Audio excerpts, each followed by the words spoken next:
За сая Амгаланбаатар гишүүн хуулийг үгсгээр нь хэллээ. Уншиж танилцууллаа. Зэг таслалгүй. Хин нэгэн одоо булган туяадаа ч юм уу одон туяадаа байгаа юм шиг. Энд ч одоо хууль дээд хууль сахиулах байна шүү дээ. Ийм асуудлыг бид эндээ шийдэж ярихгүй бол цаашаа эн чин бүх эрх мэдэл ард түмнээс их сурвалжтай гэж үндсэн хуулийн заасан байгаа.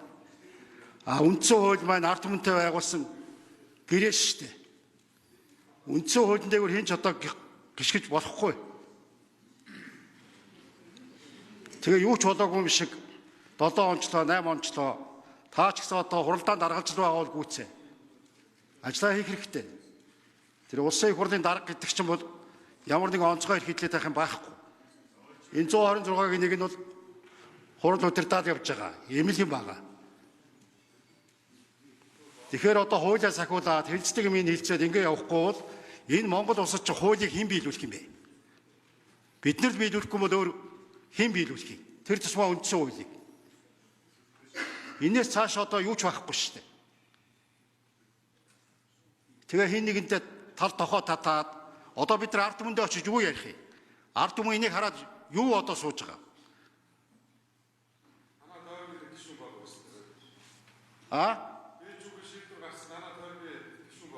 Тэр ямар хамаатай юм? Тэр би яаж мэдтий? Эсвэл танаа Монгол ардын намд харахал болж тээ. Тийм байхгүй шүү. Хуулиа биелүүлье, хуулиа сахиа. Тэгэхгүй бол одоо бүх юм ч хуулийн дээгүүр гიშгдэг одоо хэн бэ? Хууль дээдлэх ёстой шүү дээ.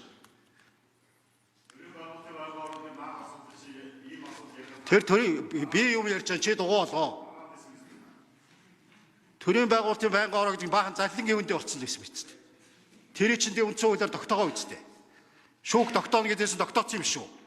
Өшөө юу хэрэгтэй юм? Гэхдээ энд одоо тэгээ яг бие биендээ саавн болоод ах юм уу?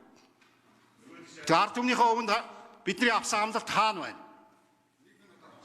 Ийм байхгүй.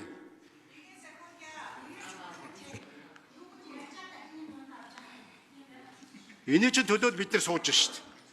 Тэгээ яаж байгаа хууль сахиулъя гэсэн ганц хоёр хүн цагаан хэрэг шиг бус нь хэдэн хар хэрэг хин хуулийн төлөө байгаа, хин одоо өргөсөн дангарахтаа үнч байгаа. Тэрийг ярихаар гадуурхагддаг. Ийм байж болох юм уу? Гэхдээ бид нар талбай дээр гараа л да. Бид нар тэгвэл ард түмэнтэйгээ олуулаа шүү дээ. Хулгай өөртөө сайн санаач хэлсэн юм уу, муу санаач хэлсэн юм уу? Үндсэн хуулийн чинь зөрчиж ш тэгээд хэлж ил байсан шүү дээ. Шүнжингээ алх барайл нүдэд байсан мэт дээ. Янз янзын юм яриад хурлаач нэгээгүй гэж микрофоноор энэ дээр суудсан. Тим эрхийг хэн олгосон юм? Тэр чинь зэс тогтоочлоо шүү дээ.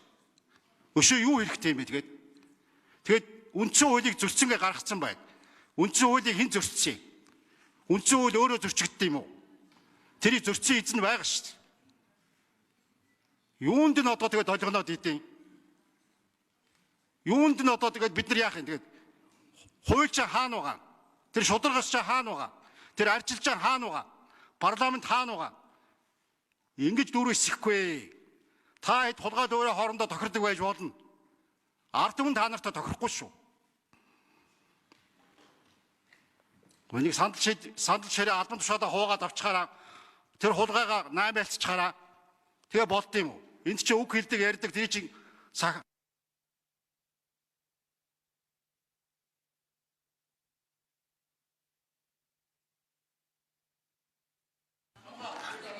За эхлээд Ганбат гишүүн нэгмсэн авчих 1 минут авчих.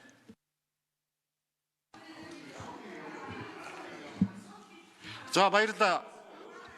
Их хуралдаанд даргалж байгаа хүн бол яг хуралдаанд даргалсан шиг даргалж байна. За тэгээ хэдүүлээ яа. Хин чанга дуурсан юм уу? Хин одоо олуулаа бүлэрсэн ч юм уу? Тэгээ нэг албан тушаалга гарч байгаа эрх мэдлэлээр 10 жил байжхаараа тэрний нэг хэлтэрхий болоод дарагтай хүн сайн болчвол Монгол улсын үндсэн хуулийн дээгүүр алхаж болно. Бид хэд нийлээд одоо юу ч зөрчиж болно. Бараг досгоноороо нийлж хагаад санал хураагаа гараа өргөчгөрөө бараг зөв болчихно энэ төр бодоод байгаа юм уу? Үндсэн хуулиас дэшээ гарахгүй. Үндсэн хуулийн цаана юу ч байхгүй. Үндсэн хуулиа биелүүлэхгүй бид энэ ширээний ард ингэ суугаад хэрэггүй.